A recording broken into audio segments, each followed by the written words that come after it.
Kung pagod ka ng umiyak, maghabol at mag-overthink, baka oras na para maintindihan mo kung ano talaga ang dapat mong gawin sa sitwasyon mo.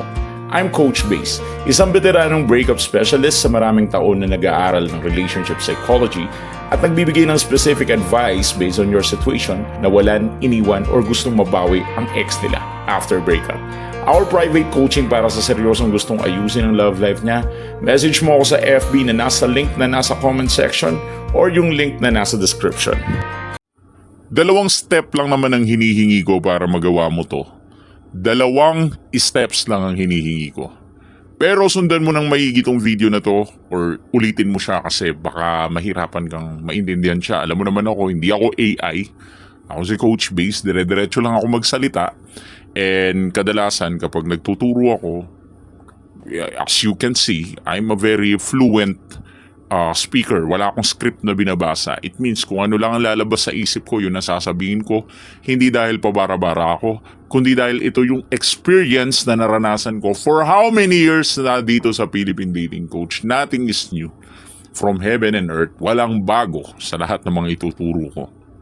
So, isa sa mga gusto mo mangyari ngayon ay makaganti sana sa ex mo para magtinu-tinu naman siya sa'yo at maaaring ikasira niya itong ganitong klase ng revenge. Pero ang mga steps na ituturo ko ay kailangan masundan mo ng tama. Kaya tapusin mo ang video na to mula simula hanggang dulo dahil kailangan mo itong maintindihan.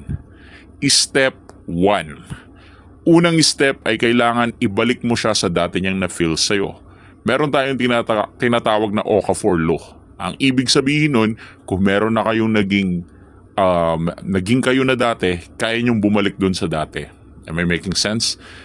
For example, naging ex mo na to, kahit sabihin natin 5 to 10 years ago, pero dahil naging kayo na noon, ibig sabihin, babalik lamang yung nostalgia feelings, kumbaga ino-nostalgia mo lang, kapag bumalik kayo sa nostalgia feelings, yung feeling niya na in love sa'yo ay pwedeng ma-restore anytime soon. Hindi nawawala ang isang love ng isang ex sa'yo. Nadi-deactivate lang siya. But I will repeat it again one more time.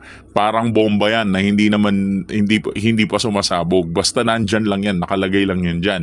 Pero kapag tinurn off mo ang ex mo or naging nakaka-turn off ang behavior mo, probably habol ka ng habol or mukha kang tanga sa paningin niya, no? O kaya mahinang klaseng nilalang ka, madali ka niya makontrol, hindi mo mata-turn on yung attraction na yun. Kumbaga hindi mo siya magigising dun sa party na yun. And because your ex is having a hard time to be in love with you, wala tayong magagawa dyan. Huwag mo siyang pilitin. Ang kailangan mong gawin ngayon is ibalik yung ex mo dun sa dating lugar kung saan siya in love sa'yo nun. What I want you to do is to remember those days. Ito, mag-throwback ka. Isulat mo sa mga kamay mo or sa cellphone mo ngayon, anong year ba ang naaalala mo na sobrang in love niya sa'yo? 2022, 2023, 2025, 2026, noong January, in love pa siya? Isipin mo kung anong time yung masasabi mong primary in love siya sa'yo. Like for example, nag-break kayo last month. Tapos yung ex mo in love sa'yo back noong 2025 ng November, patay na patay siya sa'yo. Gusto ko ilista mo muna yan sa cellphone mo. Like, halimbawa, November 5, 2025, sobrang in love niya sa akin nun. Now, I want you to write the 3 things kung bakit in love siya sa'yo nun. Probably dahil siya yung naghahabol or meron siyang pinagseselosan siguro nun. Or baka praning na praning siya nun at kailangan kanya sa buhay. Baka yun yung mga rason. Basta kailangan mo lang bumalik doon sa panahon na in love siya sa'yo. After mo ma-distinguish yung top 3 na yan, let us say, sa top 3 na yun, kunyari lang naman, sa top 3 na yun, meron siya pinagseselosan, hindi mo siya ganong pinapansin, at gusto mo na mag-move on. Baka yun yung 3 rason kung bakit yung ex mo nun in love sa'yo noong November 5, 2025. And because of that, dahil sa pagka-in-love niya na yun, habol siya ng habol sa'yo noon. And that is the primary thing na naaalala mo. Ngayon, last month lang, nanlamig na naman si ex at iniwan ka na naman. So you're confused. Bakit na naman hindi niya ako mahal?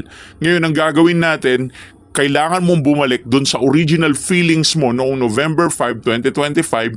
You need to go back to that personality that you've had before. Tapos ibabalik mo rin yung ex mo through that matter. Kumbaga, this is a nostalgic effect. Ang gagawin natin is nostalgia. Kumbaga sa Okafor's Law, ang gagawin natin is i-restore ulit natin yung nangyari noong November 5, 2025 at pwedeng mangyari ulit yun dahil once na na-inlove ang isang tao sa'yo, maaari ulit siyang ma-inlove sa'yo sa mga susunod na panahon. Hindi naman ako yung gumawa ng batas na yan. Psychology ang batas. Kumbaga normal yan. Ganun talaga. Ngayon, kapag ginawa mo yun, naghabol ulit siya, and everything like that, bumalik kayo, like for example, yung same scenario ng November 5, 2025 is nangyayari ngayong August 1, 2026. Kunyari, napa-inlove mo ulit siya, nagbalik ulit, nag-nostalgia ulit, dito na tayo nun gagante. Kasi ang mangyayari kapag binalik natin siya sa ganung point na paghahabol niya, dito na tayo aabot sa point na wag mo siyang babalikan at ipagpalit mo siya sa iba. Ganun mo siya gagawin.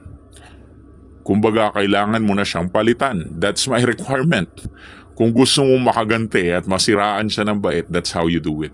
Ibalik mo yung panahon na in love siya sa'yo. Tapos kapag naghabol na siya, wag mo lang siyang hindi babalikan, humanap ka ng iba para mas lalo siyang masaktan, para mas lalo siyang madurog. And that's how you do it. That's how you inflict pain towards your ex. Kasi nga, siya naman yung unang nanakit sa'yo eh.